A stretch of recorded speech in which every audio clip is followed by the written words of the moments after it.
Robert Powell is in Jerusalem to understand the events that made up the final days of Jesus' life. His angry outburst in Judaism's most sacred site, the temple, has placed Jesus in direct conflict with Jerusalem's religious authorities. His time is running out.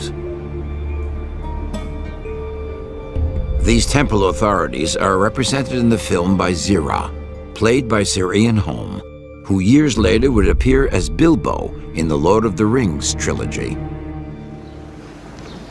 We have heard good things of you and are glad, but what you have done here today both shocks and surprises us.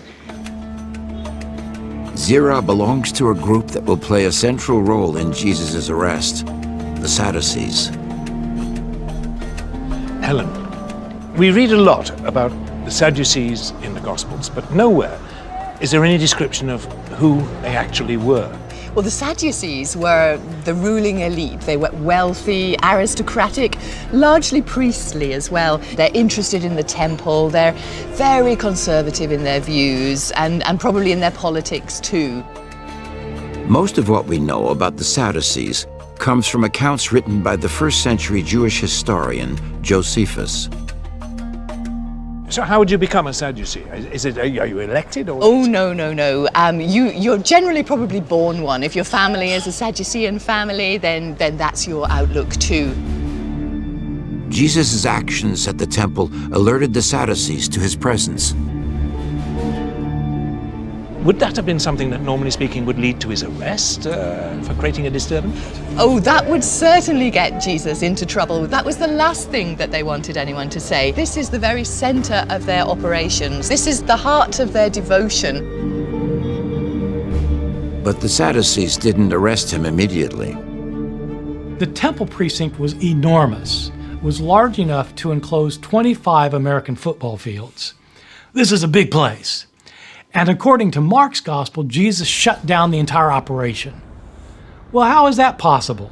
Probably what happened is Jesus caused a small disturbance, a small ruckus, where he overturned a couple of tables and expressed his disgust at people making money in the temple when in fact this is supposed to be a house of prayer. At that point, the authorities start watching him, keeping an eye on him.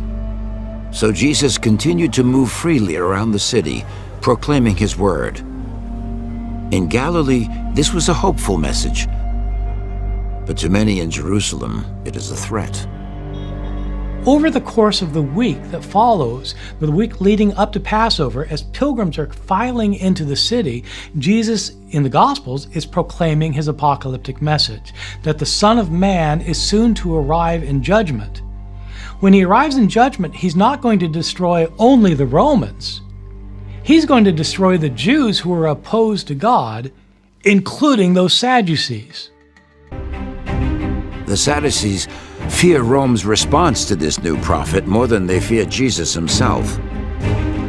Any unrest during Passover would threaten their control of the city and provoke a Roman crackdown.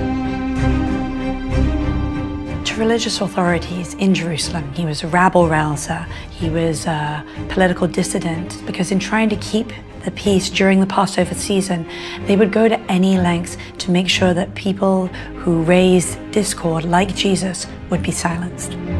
The Sadducees referred the Jesus problem to a group with the power to arrest him, the Sanhedrin. The Sadducees were the power players in Jerusalem, and it was from their number that was elected a political body, the Sanhedrin. The Sanhedrin was the group that decided civil affairs among Jews in Jerusalem. And they were the group that connected with the Roman overlords, and so they were the principal Jewish liaison with the Romans, and so they were the ones who had power among the Jews.